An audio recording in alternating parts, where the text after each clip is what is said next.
그러니까 저는 일학습 병행을 중심으로 살펴본 사업주 훈련의 노동시장 성과 분석의 발표를 맡은 문상균입니다. 앞에 두 박사님께서 이제 앞으로의 발전 방향과 해외 사례를 통해서 아주 흥미로운 이야기들을 해주셨는데, 저는 그냥 과거 이제 직업 훈련 효과에 대해서 좀 정량적으로 분석한 결과들에 대해서 발표하는 시간을 갖도록 하겠습니다. 간단하게 연구의 필요성과 목적에 대해서 말씀드리겠습니다. 일학습 병행은 앞서 박사님께서 말씀해 주신 독일의 도제 훈련을 한국화해서 2014년에 도입 시행했고, 현재 2023년 5월 누적 학습 근로자가 13만 8천 명 이를 정도로 양적으로 매우 성장했음을 확인할 수 있습니다. 다만 이렇게 양적으로 성장했음에도 불구하고 일학습 병행에 대한 여러 의문점이 외부에서 제기되고 있습니다. 일학습 병행이 정말로 정량적 효과가 있는 훈련이냐, 그리고 타 사업주 훈련들과 비교했을 때 장점이 있는가, 혹은 아니면 앞으로 일학습 병행의 질적 개선을 위해서 정량적 근거를 제시하는 자료가 존재하느냐, 이런 의문들이 상당히 많게 제기되고 있었는데요. 그래서 본 연구에서는 일학습 병행과 이제 사업주 훈련 이수 수료생, 앞으로는 수료생이라고 말씀드리겠습니다. 수료생에 대한 노동시장 성과를 분석하고 이를 통해서 발전 방향을 제시하기 위한 근거 자료를 제공하는 것을 본 연구의 목적으로 하여 진행하였습니다. 과거 선행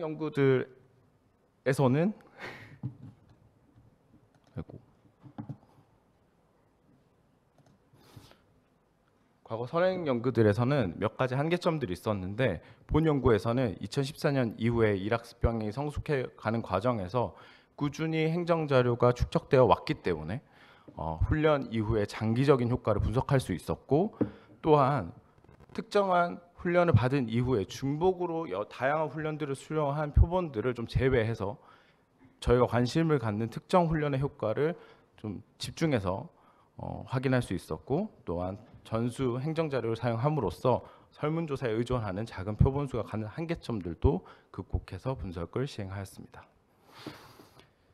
분석에 사용한 자료를 잠깐 말씀드리겠습니다. 저는 고용 관련 행정 자료 대부분을 사용하였고요. 직업훈련 DB를 사용하고, 그리고 고용보험 피보험자 및 사업장 DB를 사용하였습니다. 또한 이제 근로복지공단을 통해서 고용보험 임금정보 DB를 제공받아서 사용했고, 또한 고용정보원을 통해서 워크넷 구직신청 DB를 사용하였습니다. 행정자료 사용 시의 장점을 잠깐 말씀드리면, 표본 조사 시 나타날 수 있는 응답자의 어떤 표본 선택 편의 혹은 응답 편의의 가능성을 다소 축소할 수 있다는 점에 있습니다. 일학습 병행이나 사업주 훈련에 참여한 수료생 전체를 대상으로 분석을 시행함으로써 표본 선택 편의를 다소 완화하고, 그리고 고용보험 DB를 통해서 확인할 수 있는 취업 여부, 그리고 임금 정보를 통해서 확인할 수 있는 월평균 임금 자료를 통해서 응답 편의를 다소 완화했다라고 말씀드릴 수 있습니다. 또한 비교 집단 선정 시의 엄밀성을 좀 더 보완했는데요.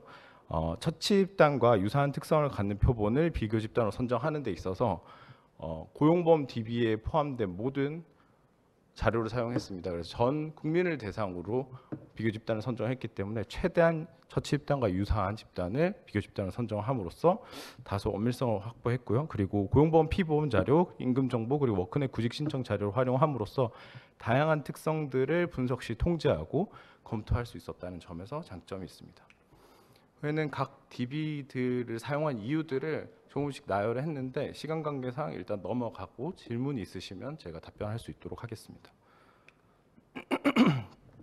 첫 집단은 앞서 말씀드린 대로 직업훈련 DB, 피보험자, 사업장, 그리고 고용보험 임금 정보를 모두 활용해서 첫 집단을 구성하였습니다. 이때 병합 시 사용한 것은 이제 개인 식별번호, 암호화된 식별번호, 그리고 사업장 식별번호, 그리고 개별 자료의 취득 연도, 그리고 고용보험 취득 연도를 이용해서 각 개인의 고용보험 사항을 모두 확인할 수 있었고요. 비교 집단의 경우에는 직업훈련 DB를 제외하고 워크넷 구직 신청 자료를 통해서 개인의 학력을 확인할 수 있었습니다. 그래서 이 처치 집단을 기준으로 성향 점수 매칭이라는 방법을 사용해서 각 처치 집단과 가장 유사한 비교 집단을 다시 선정해서 분석을 사용했고요.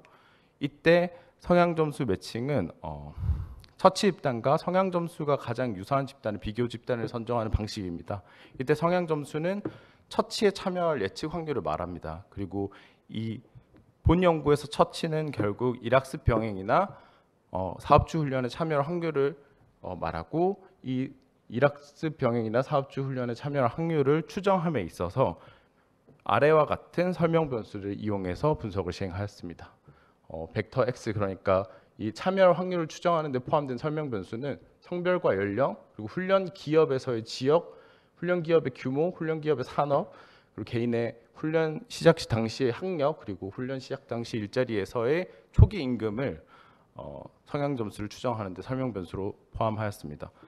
이런 의문이 드실 수 있습니다. 비교 집단의 경우에는 훈련을 받지 않은 사람인데 그럼 훈련 기업의 지역이나 규모를 어떻게 가져왔는가? 이 비교 집단의 경우에는 처치 집단과 동일한 시점에 근무한 기업에서의 지역 규모 그리고 산업 분류를 사용하였습니다. 분석 방법에 대해서는 좀 짧게 설명드리겠습니다. 기본적인 분석 방법은 분석 단위는 개인 I를 사용해서 분석을 하였고요. 고용 관련 성과 변수인 취업 여부, 그리고 동일 기업 근속 여부, 동일 산업 종사, 동일 직종 종사 여부에 대해서는 일반적인 선형 회귀 분석을 시행하였습니다. 나중에 결과를 보면서 좀 더 자세하게 말씀드리도록 하겠습니다. 그리고 좀 더 관심을 갖게 되는 부분 집단에 대한 성과를 분석하기 위해서는 부분 집단 더미를 추가로 생성하고, 이 부분 집단 더미를 각 변수의 교호항을 만들어서 해당 모형에 추가한 뒤에 분석을 시행하였습니다. 그 결과 이제 우리가 관심을 갖게 되는 부분 집단이 훈련 수료 시 갖게 되는 효과의 크기는 베타 1과 베타 2의 합으로 표현된다고 할 수 있습니다. 마지막으로 임금에 대한 성과 분석 시에는 이중 차분법을 사용했습니다. 이 이중 차분법을 사용할 수 있었던 이유는 처치 이전에 처치 집단, 비교 집단 모두 월평균 임금에 대한 추세를 확인할 수 있었기 때문이고, 이에 따라서 월평균 임금에 대한 분석 시에는 이중 차분 모형을 통해서 훈련 수료의 인가 효과를 좀 더 엄밀하게 분석해 보았습니다. 그리고 해당 이중 차분법 모형 시 개인 고정 효과를 포함함으로써 개인의 변화하지 않는 특성들을 모두 통제했다고 말씀드리겠습니다. 분석 결과에 대해서 이제 쭉 설명드리기 전에 이제 분석 대상이 되었던 이제 사업주 훈련이 어떤 것들이 있고 성과 변수가 무엇인지 짧게 말씀드리겠습니다. 본 연구에서 분석 대상이 된 사업주 훈련은 크게 4가지 사업주 훈련에 대해서 분석을 시행하였습니다. 일학습 병행의 재직자 과정을, 그리고 첫 번째는 일학습 병행 재직자 과정, 두 번째로는 일학습 병행의 재학 단계 중 가장 많은 비중을 차지하고 있는 산학 일체형 도제학교 과정, 세 번째로는 국가 인적자원개발 컨소시엄 훈련, 그리고 마지막으로는 지역산업 맞춤형 훈련인데, 컨소시엄 훈련과 지역산업 맞춤형 훈련 중에는 일부 사업주 훈련임에도 불구하고 채용 예정자 과정이 존재합니다. 다만 본 연구에서는 일학습 병행 재직자 과정과의 비교를 위해서 재직자들만 분석에 포함했음을 말씀드리고요. 그리고 재직자 과정의 경우에는 기본적인 이 해당 훈련의 참여 대상이 해당 훈련 기업에서 근속 기간이 1년 미만인 재직자만을 대상으로 시행한다는 점을 먼저 말씀드리겠습니다. 그리고 평균적인 훈련 기간은 400일 정도가 소요되고, 훈련 수준에 따라서 훈련 시간도 좀 달라지지만 400시간에서 800시간은 최소한 넘어야 하는 아주 장기간의 훈련임을 말씀드리겠습니다. 그리고 산학일체형 도제학교 과정의 경우에는 특성화 고등학교 재학 중인, 특히 또 산학일체형 도제학교에 참여한 학교에서 도제반에 재학 중인 고등학교 2학년 학생들이 참여하고, 훈련 기간이 총 2년으로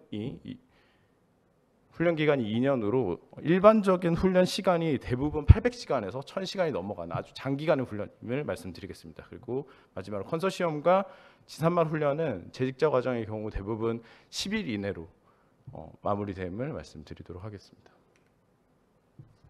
분석 대상 성과 변수는 아까 말씀드린 특정 시점의 취업 여부, 그러니까 훈련 이후에 5년이 지난 다음에 이 사람이 고용보험을 취득하고 있는지, 두 번째로는 훈련 기업과 동일한 기업에서 여전히 근속하고 있는지, 그리고 세 번째로는 그래도 훈련을 받았던 기업에서 기업이 속한 산업에서 여전히 종사하고 있는지를 보았고, 마지막으로는 훈련 당시 일자리의 종사 직종과 동일한 직종에서 근무를 하고 있는지 살펴보았습니다. 또한 월평균 임금에 대해서도 추가적인 분석을 시행해 보았습니다. 그럼 분석 결과에 대해서 말씀드리도록 하겠습니다. 먼저 일학습병행 재직자 과정의 경우 고용 관련 성과 변수의 기초 통계를 잠깐 말씀드리도록 하겠습니다. 훈련 시점은 일학습병행 참여 3년 후, 그리고 4년 후, 5년 후 이렇게 세 가지로 나눴고 성과 변수는 앞서 말씀드린 취업 여부, 근속, 그리고 동일 산업 종사, 동일 직종 종사 여부 이 네 가지에 대해 살펴봤습니다. 비교 집단에 비해서 처치 집단의 평균값이 상대적으로 크고 마지막 열을 보시면 시점에 따라 조금씩 달라지긴 하지만 대부분 처치 집단이 비교 집단에 비해서 10%포인트 정도 더 높은 성과를 보임을 확인할 수 있고 훈련 참여 이후 시간이 지나갈수록 그 평균값의 차이는 다소 감소한다는 사실을 확인할 수 있습니다. 단순 회귀 분석 결과를 살펴보겠습니다. 마지막에 좀 초점을 맞춰주시면 일학습병행 참가 5년 후에 일학습병행 참여 여부에 따른 성과의 차이인데요. 회귀 분석 결과를 통해서도 이전 슬라이드에서 확인한 훈련 유무에 따른 고용 관련 성과 차이가 유의 수준 1% 수준에서 1%에서도 통계적으로 유의함을 확인할 수 있었습니다. 특히 일학습병행 수료생의 동일 산업 종사 확률이 훈련 참여 5년 후에도 17.6%나 더 높게 나타났다는 점은 매우 고무적인 결과라고 할 수 있습니다. 그렇다면 앞서 말씀드린 대로 이중차분 모형을 사용한 개인 고정 효과를 포함된 이중차분 모형을 통해서 월평균 임금의 상승 효과를 살펴봤습니다. 그 결과 일학습병행 수료를 통해서 로그 변환했을 때 13.3%의 평균적인 월평균 임금 상승 효과가 나타난다는 사실을 확인할 수 있습니다.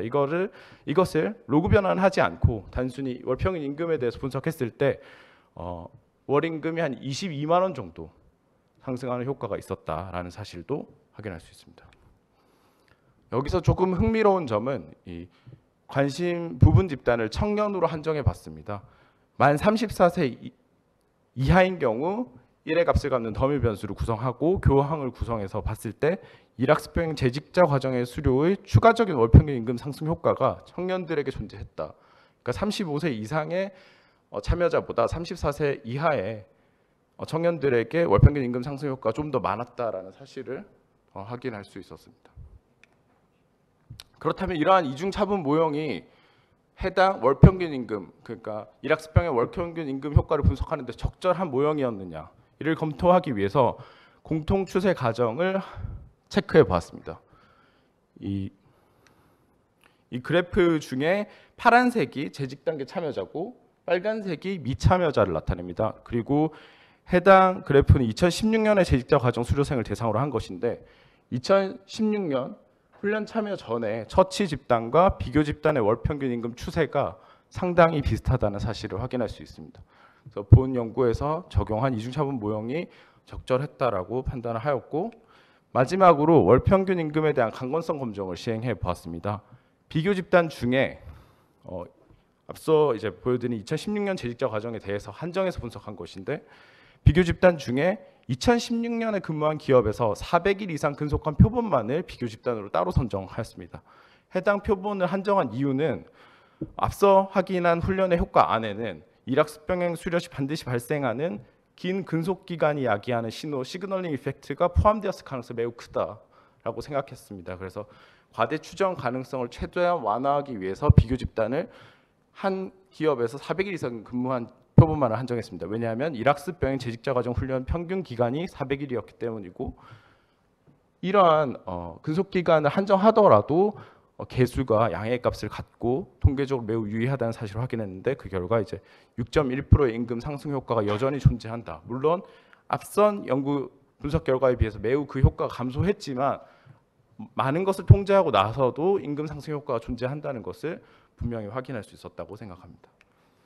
두 번째로는 도제학교에 대한 고용 관련 성과 분석을 잠깐 말씀드리도록 하겠습니다. 도제학교 비교 집단의 경우에는 아무래도 고등학교 재학생이다 보니까 초기 일자리 경험이 없는 표본들이 많습니다. 이에 따라서 동일 기업이나 동일 직종에 대한 성과 변수 혹은 성향 점수 매칭 시 설명 변수에서 모두 좀 제외되었음을 말씀드리고 이를 보완하기 위해서 비교 집단의 학력과 연령을 강하게 좀 제한해서 분석을 시행하였음을 말씀드립니다. 도제학교 수료생과 유사한 시점에 특성화 고등학교를 재학 중이고 또한 연령이 매우 유사한 비교 집단으로 조건을 한정한 후에 분석하였습니다.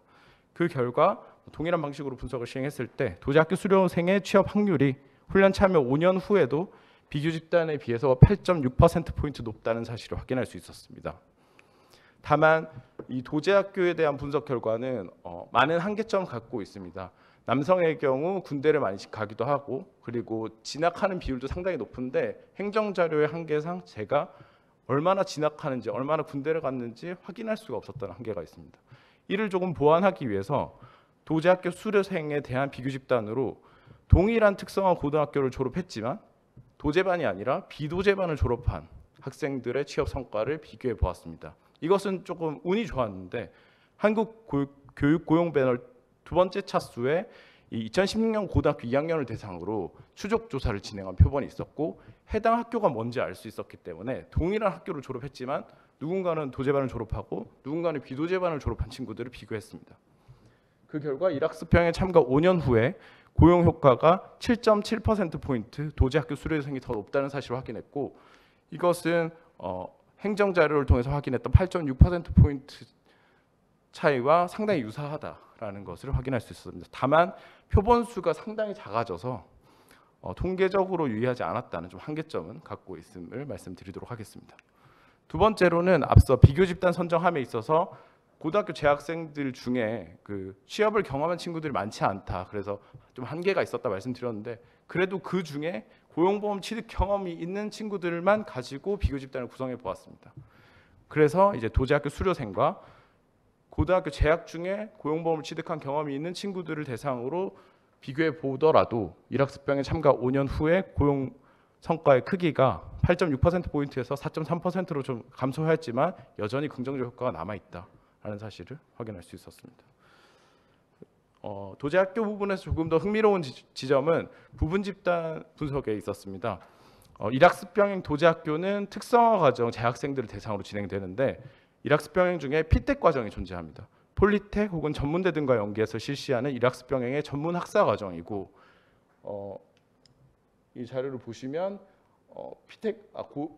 도제학교 졸업생 중에 미수료 피텍 과정을 수료하지 않은 친구들이 80%, 하지만 도제를 수료하고 또 피텍 과정도 함께 수료한 친구들이 20%가 됨을 확인할 수 있습니다. 이 피텍 과정 수료 시 1회 값을 갖는 더미 변수를 교원학으로 모두 추가해서 분석을 해봤을 때 일학습병에 참가 5년 후 취업 성과는 대부분 피텍 과정을 수료한 집단에 의해서 좀 야기되고 있다는 사실을 확인할 수 있었습니다. 이런 것이 굉장히 저에게는 흥미로운 지점이었고 평균 임금 분석의 경우 도제학교는 이중차분법 분석이 좀 어려웠기 때문에 단순 회귀 분석을 시행했고 비록 상관관계이긴 하지만 통계적으로 유의한 상관관계가 있었다. 임금 상승에. 그리고 이 임금에 대해서도 매우 흥미로운 지점이 있다면 임금에 대해서 분석했을 때 피텍 과정을 수료한 친구들에 의해서 일학습병에 참여 후 최소 4년 이상의 시간이 흐른 뒤에 임금에 대한 긍정적 효과가 대부분이 피텍 과정을 함께 수료한 집단에 의해서 나타난다는 사실도 통계 분석을 통해서 확인할 수 있었습니다. 이 뒷부분은 좀 짧게 넘어가도록 하겠습니다. 컨소시엄 관련 고용성과 분석의 경우에서는 일학습병행 재직 단계와 유사한 방식으로 효과를 분석하였고 고용 확률이랑 동일 기업, 산업, 직종 근속 확률이 크기는 상당히 작지만 2%포인트에서 5%포인트 수준으로 작지만 상대적으로 짧은 훈련 기간에 비춰볼 때 긍정적 효과가 있다라는 사실을 확인할 수 있었습니다. 다만 여기서 흥미로운 지점은 일학습병행 재직과정 참여 조건인 근속기간 1년 미만인 집단의 경우 이 컨소시엄 효과는 어떤가 분석했을 때 그다지 긍정적인 효과를 확인할 수 없다는 사실을 확인했습니다. 이것은 근속기간이 짧은 컨소시엄 참여자들은 이 컨소시엄의 효과가 크지 않다. 이 짧은 훈련으로는 긍정적 효과를 보기가 쉽지 않다는 사실을 통계적 결과로 확인할 수 있었다고 생각합니다. 월 평균 임금의 경우에는 컨소시엄 훈련이 평균 5일 정도밖에 되지 않기 때문에 통계적으로 긍정적 효과가 나타나지 않았다. 매우 상식적인 결과라고 생각이 되고 지역 산업 맞춤형 훈련 또한 이 컨소시엄 훈련과 매우 유사한 결과를 확인할 수 있었습니다. 다만 지산맛 훈련이 평균적으로 훈련 기간이 한 2, 3일 정도 더 많은데 그만큼 조금 더 좋은 성과를 보였다는 점도 굉장히 상식적이다 이렇게 이해할 수 있었고 임금도 마찬가지입니다. 그래서 분석 결과에 대해서 짧게 정리를 하고 마무리하도록 하겠습니다. 그리고 일학습 병행 재직자 과정 및 산학 일체형 도제 학교 수료생 모두 고용과 월평균 임금에 대해서 긍정적 훈련 효과가 존재한다는 사실을 확인했다고 판단하였습니다. 특히 강건성 검정 여러 가지로 했을 때 재직자 과정은 이중 차분 모형의 공통 추세 과정이 위배되지 않음을 확인했고 장기 근속의 신호 효과로 인한 과대 추정 가능성도 검토했다라고 판단하였고 도제학교는 다양한 비교 집단 선정을 통해서 검정을 시행함으로써 훈련 효과의 방향성을 점검했다고 판단하였습니다. 또한 부분 집단 분석에서 재직자 과정은 청년층에게 월평균 임금에 대한 추가적인 긍정 효과가 있었고 도제학교는 피택 과정을 추가로 수료한 집단이 도제학교 수료생의 긍정적 장기 효과 대부분을 이야기하고 있다. 이 부분에 주목해야 된다고 생각하였습니다. 그리고 이런 컨소시엄과 제3맛의 결과 요약이고 정책적 함의는 일학습병행과 컨소시엄 및 제3맛 훈련은 각각의 장점이 따로 존재한다고 판단하였습니다. 일학습병행은 아주 긴 훈련 기간이 필요하지만 상대적으로 초기 임금이 매우 낮습니다. 훈련 참여했을 때 평균적인 재직자 임금이 200만 원 수준인데 그리고 해당 기업에서의 근속 기간도 매우 짧게 제한되어 있고 하지만 이러한 초기 임금이 낮고 근속 기간이 짧은 근로자의 고용 안전성과 임금 상승의 긍정적 효과를 야기하고 있다는 사실을 확인할 수 있었고 컨소시엄과 지3맛 훈련은 짧은 훈련 기간에도 불구하고 고용에 대해서 통계적으로 유의한 성과를 가지고 있다는 게 이 제도의 각각의 장점이라고 판단하였습니다. 그리고 일학습병의 정책적 제언이라면 재직자 과정에서 만 35세 이상의 학습 근로자가 현재 10% 중반의 비중을 차지하고 있습니다. 이러한 상황에서 좀 더 효율적인 일학습 병행에 초점을 맞춘다면 만 34세 이하 학습 근로자로 재직 단계를 제한하는 것은 한번 고려해 볼 만하다라고 판단을 하였고 두 번째는 산학일체형 도제 학교의 경우 피택 과정 연계를 강화할 필요가 있다. 실제로 이거 제가 피택 과정 교수님들이나 도제 학교 과정 학교 선생님들과의 면담을 통해서도 도제 학교 선생님들이 특히 그런데 자신의 행정적인 손해를 감수하더라도 피택 과정을 좀 연계해 줬으면 좋겠다는 의견이 매우 많다는 사실도 확인할 수 있었습니다. 정말 마지막으로 제 연구의 한계점이나 후속 연구 가능성 말씀드리면 결국 재학 단계 효과 분석 시에 진학 자료를 전혀 확보하지 못했다는 점이 분명한 한계인데 국내 대학 진학자 DB를 연계할 때 이를 보완할 수 있다는 점이 저는 꼭 이 국내 대학 진학자 DB를 연계할 수 있었으면 좋겠다. 왜냐하면 앞서 보여드렸듯이 주민등록번호로 연구자가 전혀 접근할 수 없고 분석 결과 안에서도 학교나 특정 학교에 대한 결과를 전혀 리포팅하지 않기 때문에 이에 대한 가능성이 있다고 생각하고 참여 능력이나 동기 또한 이 설문조사를 통해서 조사하고 그 설문조사 결과를 이 행정자료에 연결해서 분석한다면은 개인의 능력과 참여 동기도 통제할 수 있을 것이다.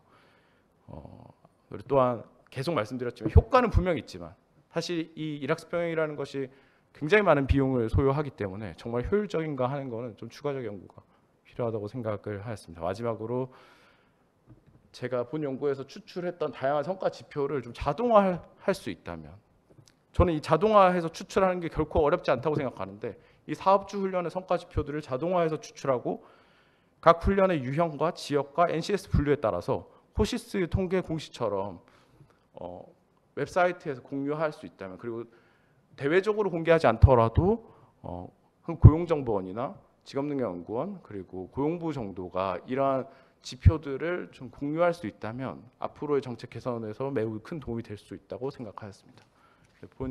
제 발표는 여기까지 하도록 하겠습니다.